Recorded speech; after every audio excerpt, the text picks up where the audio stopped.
itt vagyunk a Friedrichshafeni vásárban, és Józsival egy olyan dologról szeretnénk beszélni, visszajelezte nekem azt, hogy amikor ő vacilált azon, hogy egyáltalán becsatlakozzon ebbe a programba, akkor egy problémát jelentett számára az, hogy igazán az én videóim alapján nem tudta eldönteni, hogy akkor most mit is fog itt kapni, milyen is lesz. Ugye én bemutattam a házat, mondtam dolgokat, amiket én fontosnak értékeltem, de alapvetően azért ez kevés volt, és ezért megkértem Józsit, hogy beszéljen erről, hogy mire számított, mi volt az, ami információban kevés volt, és ezzel szemben mi az, amit megtapasztaltál, Józsi.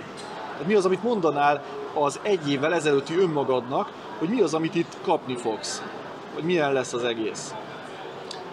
Hát azt mindenképpen jó lett volna tudnom előre, hogy ez az agytröszt az úgy működik, hogy hétfői napon van a kezdőknek az előadás, Zoli tartja ugye az előadást, ami egyébként reggel 8-tól este 6-7 óráig nyomja. A témakörök az igazából a méhészet a legkevesebb, nem tudom, úgy meg kellene ítélni, szerintem ilyen 5%, ami a méhészetről szól. Az összes többi minden más egyébről, amit Zoli úgy az elmúlt 10 évben vagy 20 évben összegyűjtött tudást, vállalkozásról és minden más egyébről, ezt tálcán átadja nekünk. És igazából azt nem tudtam, hogy ezt hogy kell elképzelni, hogy hol van ez. Ugye a Simonfa, a Zselic árnyékában van egy vendégház fönt a dombtetőn. Én oda megérkezek vasárnap, mert ugye 400 kilométerről jövök, hogy pihent legyek, befogadó legyek a hétfői napon, amikor a kezdőknek van az oktatás. Este már többen egyszerre megérkezünk, beszélgetünk, eszünk közösen, amit hoztunk ennivalót, és utána pedig lepihenünk időben, hogy jó legyen, értékes legyen a következő nap, és akkor reggel megérkezik mindenki, ugye 10 vagyunk, kezdő agytrösztösök, megérkezik mindenki, megérkezik Zoli, és igen, 8 órakor elkezdi nyomni az adott témakört, amiről szó van, feladatok vannak, házi feladat van, különböző olyan dolgok, amiben szembesülünk azzal, hogy magunkévá tegyük azt a tudást, amit ő próbál átadni. Egyébként nekem hónapokra volt szükségem ahhoz, hogy eljussak oda, ahol most vagyok. Havonta kizökkenek az otthoni kis mókuskerékből, még szezonban, akác alatt, bármikor, ugye ez egy 11 alkalom egy évben, és amikor ide eljön az ember, akkor egy kicsit elfelejti az otthoni dolgokat, találkozik méhészekkel, olyan méhészekkel, akik hasonlóan gondolkodnak, és a lényeg az, hogy egész nap, este 6-ig, 7-ig Zoli folyamatosan nyomja, néhány szünet, ebédszünet, rövid szünet van benne, és utána este érkeznek a haladó agytrösztösök.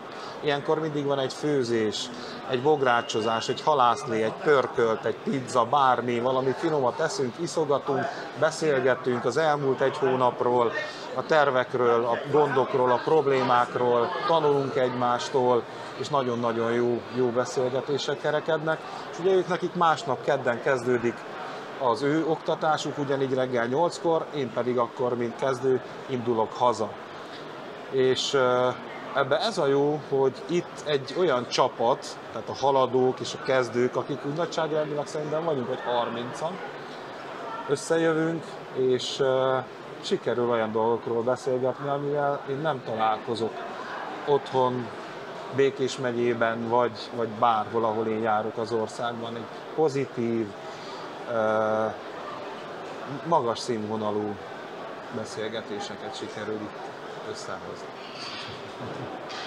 Szóval akkor most ajánlod, vagy nem ajánlod? Jöjjenek el, vagy maradjanak otthon a kíváncsiskodók? Döntsék el ők maguk. Nekem egy unalmas, eljutottam egy szintre, helyzetben voltam, amikor ide eljöttem. Jól döntöttem, nagyon-nagyon jól döntöttem, szerintem már én tartozok neked, mert amit kaptam, az pénzben nem kifejezhető. Tehát én ezt egy életen át fogom vinni, ezt a mentalitást, ezt a gondolkodásmódot.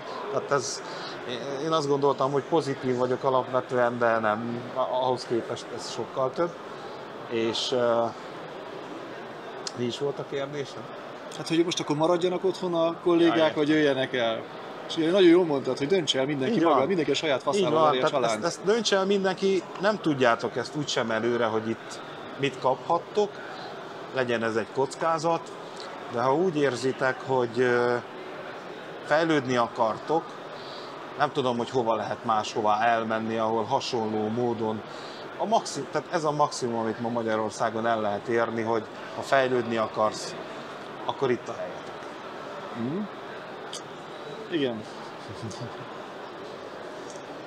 Mi az, amit szavakkal vagy gondolatok, hogy nehéz kifejezni, de mégis ki kéne fejezni ebben a történetben? Ugye pont ez a nehézség ennek az agytrösznek, hogy nem tudjuk olyan jól elmondani, hogy mi is ez, de szóval valahogy meg kell ugye érezni. Igen, ez így van. Magadévá kell tenni, valahogy bele süppedni, bele élni magad abba, amit ez ad. Ezt elmondani nem lehet, ez belülről jön. Egyszer csak megérik, mint egy gyümölcs, és tűzön vízen át tudod, hogy mit akarsz, egyenlőre legalábbis, ha nem is hosszú távon, és tudod, hogy kell megcsinálni. Oké. Na hát Józsi, nagyon köszönöm neked, hogy megosztottad ezeket a gondolatokat, ugye velem is, meg azokkal, akik hát mondjuk úgy, hogy bizonytalankodnak. Úgyhogy hát elküldjük. Nektek próbálunk segíteni, higgyétek el, nem a Zolinak, hogy vastagodjon a pénztárcája. Józsi, anyagias vagyok? Most mondjam azt, hogy nem, hát az eléggé furcsa. Hülyén hangzana, igaz? Igen. És az vagyok? Abszolút nem. Abszolút. Ugye, hogy nem a pénzről szól? Ez nem szólhat arról, hogy picit számol az ember. Ez nem tud arról szólni. Ez nem tud arról. Milyen érdekes, hogy mégis egy csomóan nem tudnak ezen tovább lépni. Hát ha most a macekot nézzük, igazából 590 000 forint az agytrösz. Most marad ugyanennyi az ára. Én most 400 kilométerről jövök. Gyakorlatilag 800 kilométert kocsikázok egy alkalomért. Ezt, hogyha beszorozzuk 10-el, 11-el, ennek a másik 590 000 forint az üzemanyag, tehát ezt is számolni kell. Most lehet, hogy ez negatív dolog, de ez így van. És utána pedig azt is hozzá kell számolni, mert 400 kilométerről jövök. Én pihenten szeretnék reggel 8-kor ott ülni hétfőn, ezért eljövök előző nap. Tehát nekem 3 napom, azaz egy hónapom elmegy az agytrösztre egy évben erre. Tehát ezeket az áldozatokat hozom meg, ha ez áldozat.